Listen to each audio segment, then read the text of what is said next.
Hello everyone, and welcome to Real Talk on Racism. My name is Lisa Hurley, and I am your host today. Today we have with us a very, very special guest. Her name is Jacquie Abram, and she is the international best-selling and award-winning author of Hush Money: How One Woman Proved Systemic Racism in Her Workplace and Kept Her Job. She has been featured in Forbes, Yahoo News, CBS, and NBC, among others. And Hush Money is a #1 Amazon bestseller and is the recipient of the Reader's Favorite Gold Medal for social issues novels. Jacquie, welcome to the show, my sister. Welcome. Thank you so much for having me. I am delighted to be here. So let us jump right in. There's so much that I want to ask you, but let's start by taking a step back with, before you became an author, what was your background? So before I began this journey that I'm on right now, I actually had a lucrative career in higher education. And in that career, my background is actually in finance. I'm a number cruncher. I wasn't a writer. I knew absolutely nothing about writing a book, and quite honestly, I never wanted to write a book. It's funny you should say that, because that was going to be one of my next questions, like if that had ever been an ambition of yours, so just had never crossed your mind. Not at all. I never planned to write a book. I never wanted to write a book. It wasn't something I ever thought about. And if everything had gone the way that it should have gone in my career in higher education, I never would have had the need to write a book. And so therefore, it never having been your ambition to write a book, what brought you to this point of writing a book that went on to become a bestseller on Amazon? What inspired you? What incited you to write a book? And this specific book? Okay, very good, very good. So, like I said, I had a career in higher education, and my career spanned nearly 20 years. So you're talking about, almost 2 decades. And I always entered every job that I've had ambitious, exceptional at my job. Let me just tell you, I was good. It's what we do. It's what we do. It's what we do as Black women. That's right. It's what we do, and I was exceptional. And because of that ambition and that outstanding way that I performed my job, Lisa, I was always quick to climb that corporate ladder. But here's what would happen.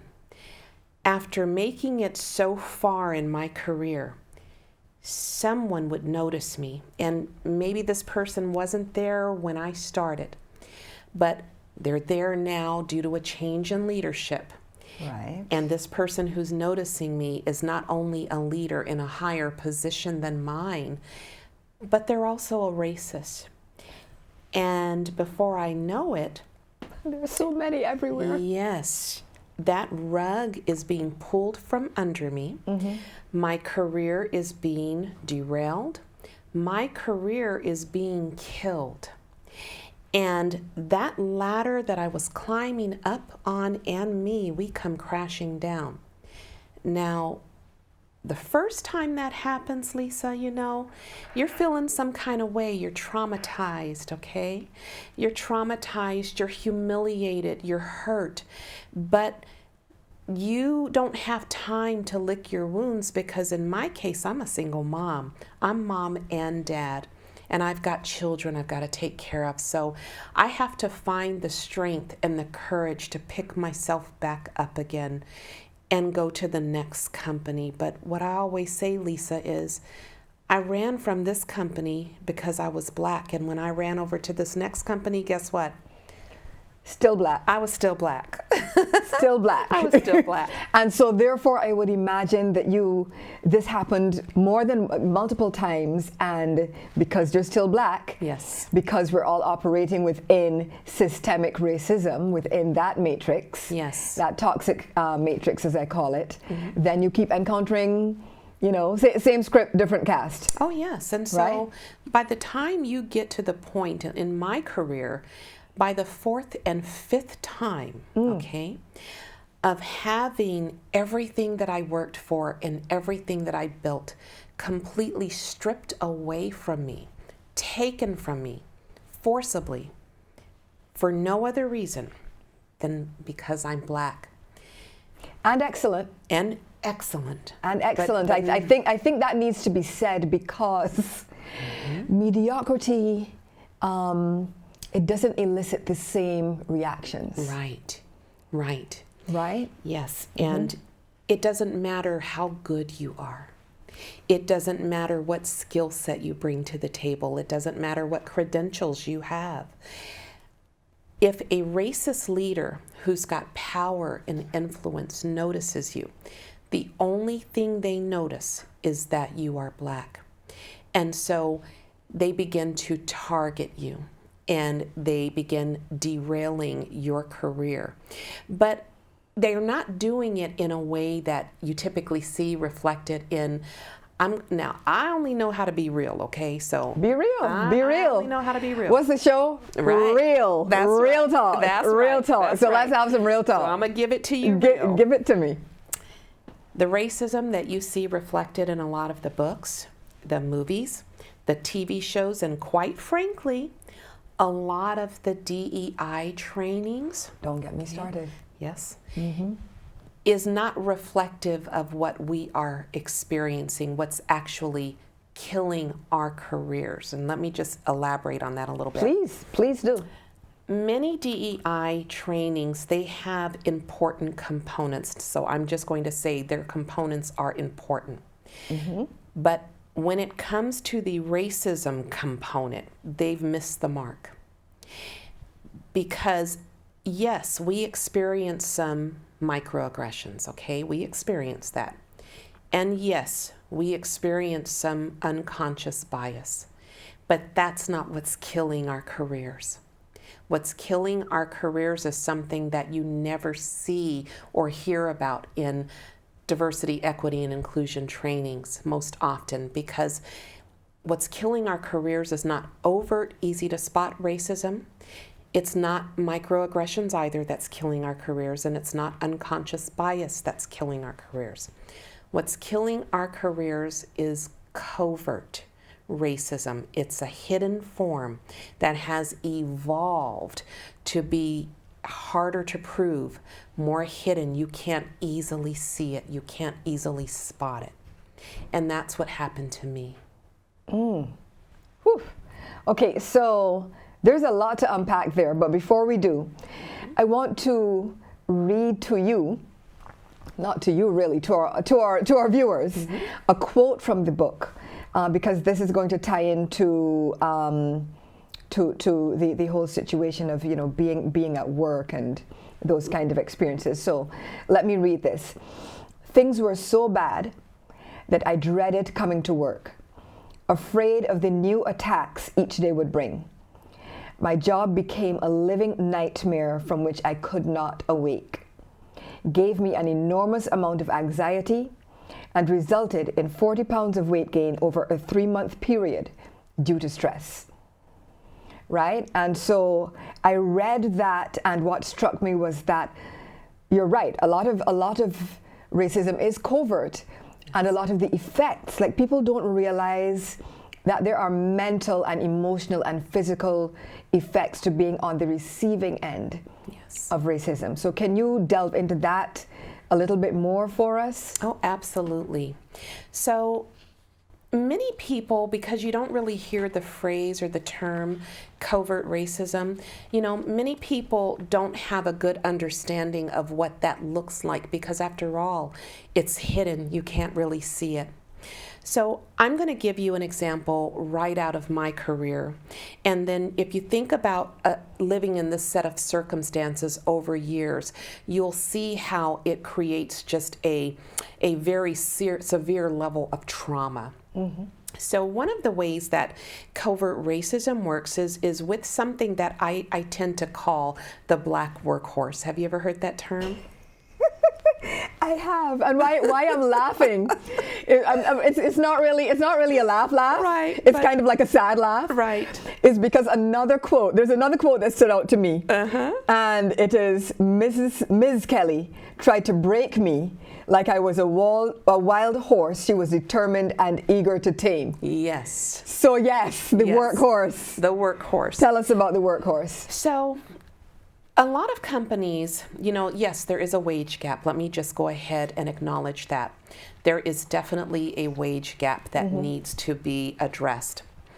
But in higher education where I worked, especially in the director level positions that I was getting, the wage gap was there, but it wasn't, just gaping where you could just immediately say, wow, there's a huge gaping difference, okay? So if you have a college system, you've got multiple campuses, so you're going to have duplicate positions. You're going to have a duplicate receptionist. You're going to have duplicate admissions advisors to enroll students. And you're going to have duplicate directors, one at each campus, to manage operations. So I'm going to use an example right out of my book, The Director of Student Finance. If you hire 2 people as the Director of Student Finance, a black person and a white person, and you put them at 2 different campuses under the same company. For the white person, you're going to onboard this new white director, and you're going to give them a training that is absolutely robust and spectacular. You're going to give them all of the information that they need that is vital to their success in doing this job. So they're going to have everything they need information-wise. But you've also got this big responsibility that you've given them, so you're going to give them the right tools to do the job. They're going to have an office. They're going to have state-of-the-art computer with 2 monitors, high-speed internet, a laser printer in the office with them. So as they're producing their financial reports and their documents, it's seamless, it's easy.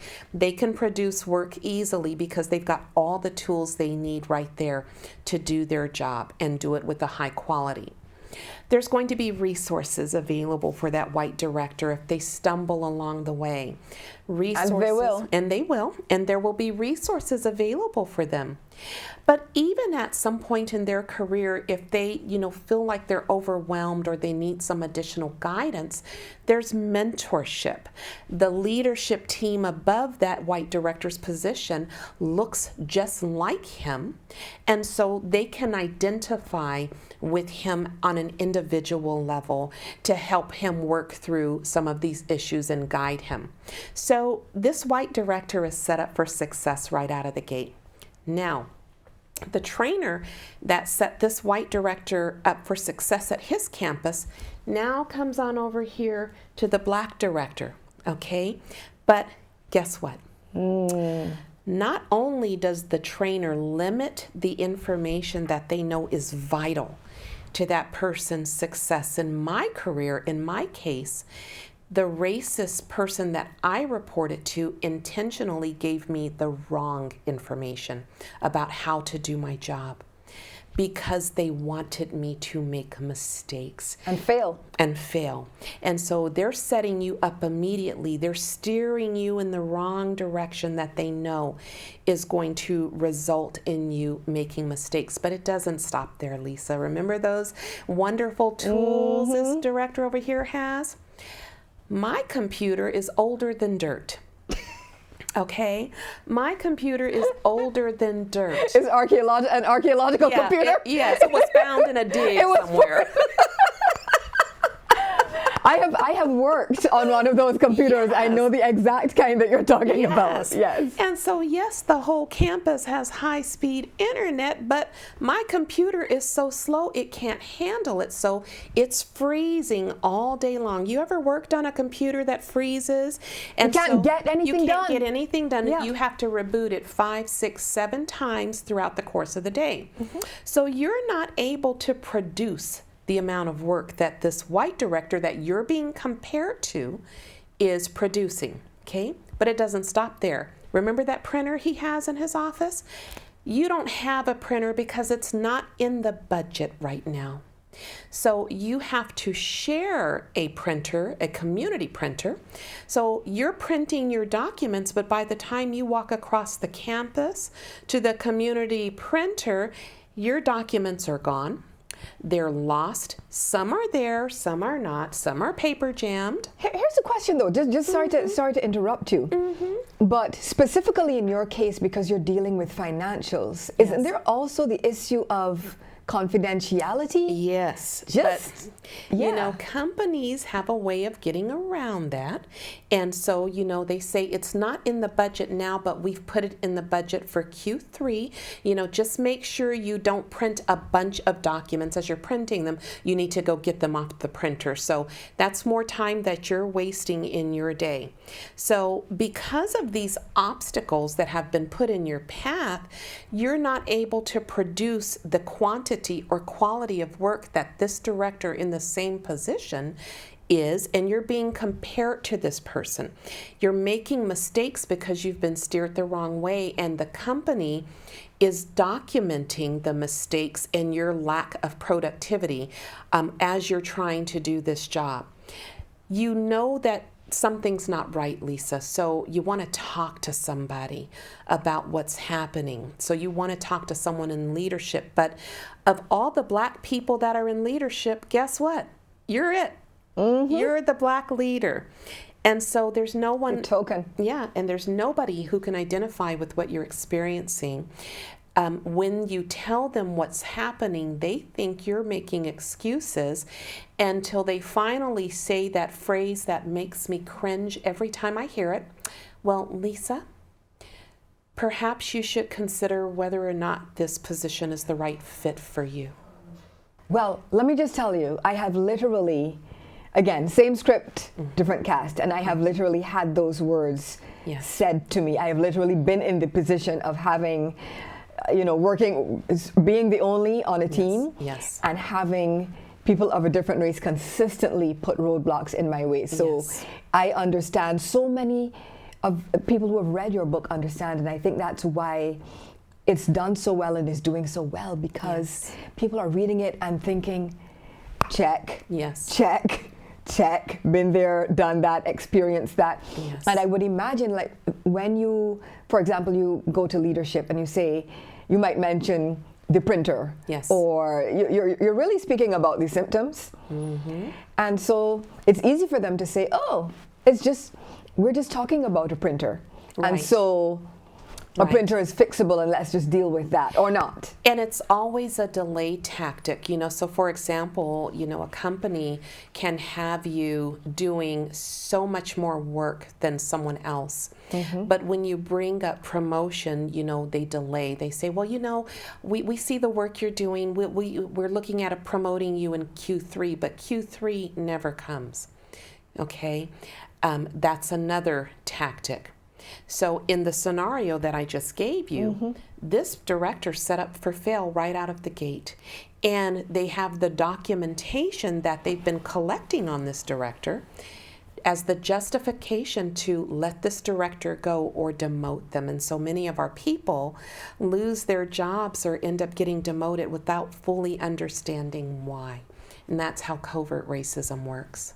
Wow.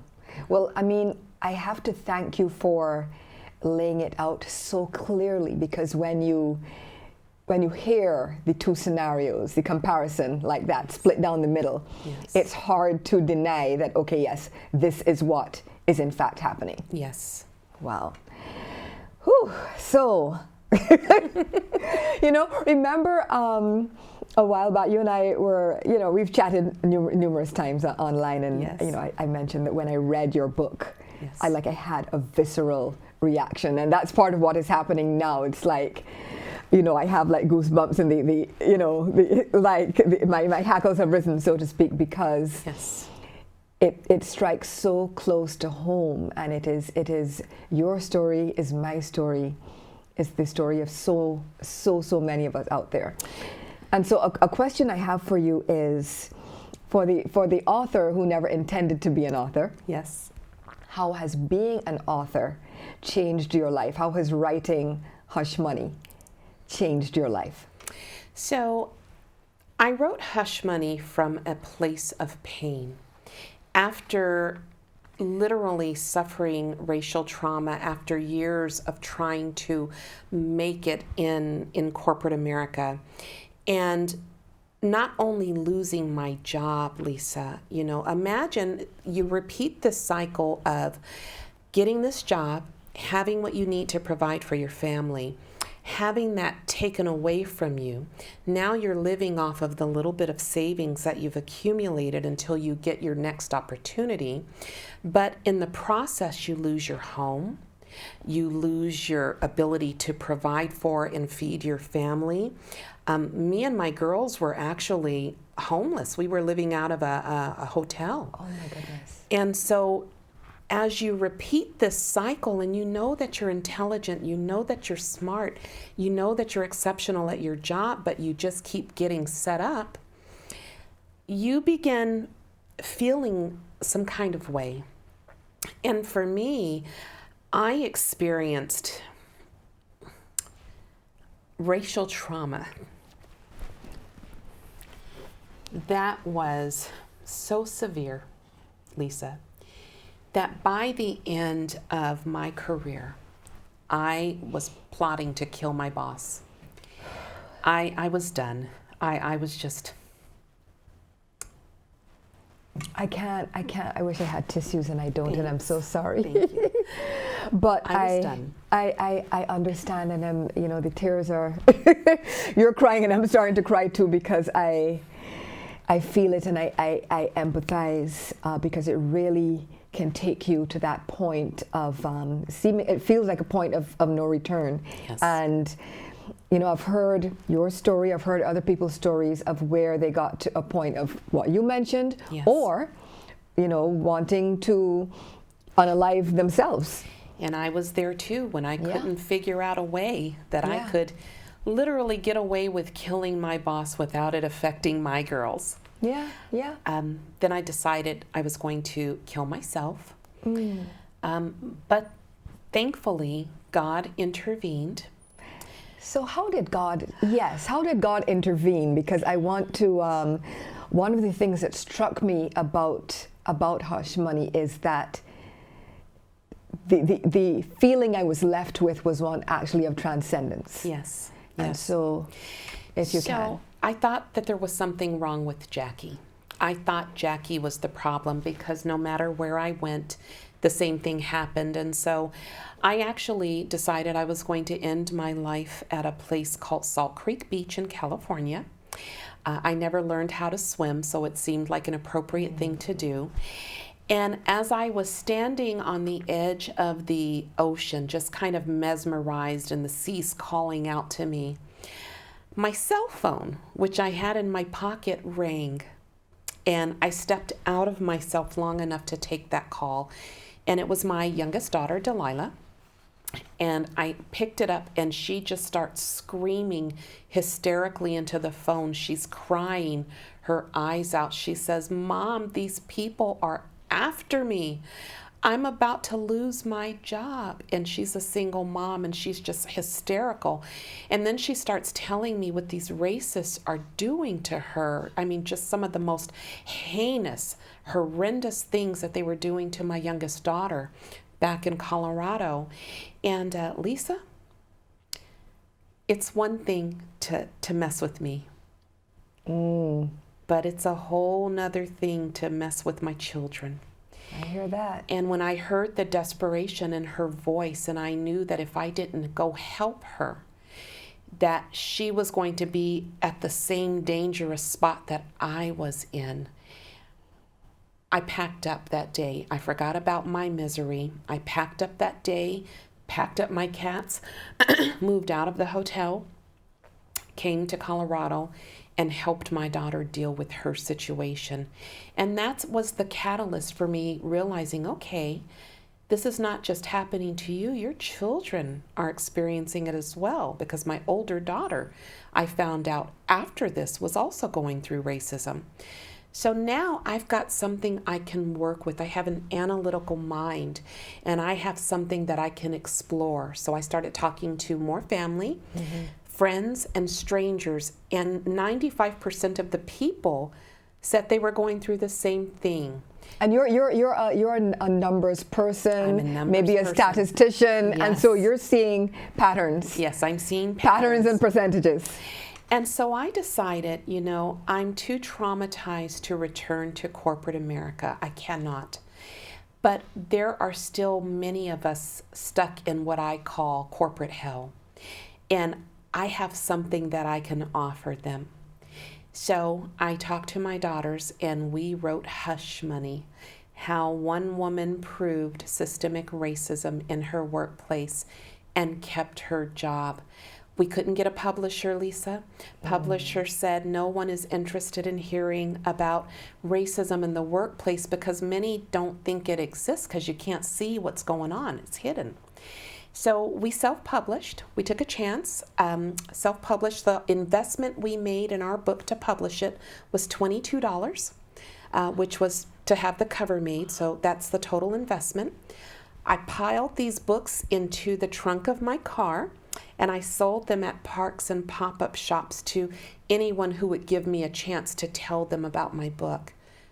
7 months later, Lisa, it was an international best-selling and award-winning book. #1 on Goodreads Listopia for Best Eye-Opening African-American Women's Fiction.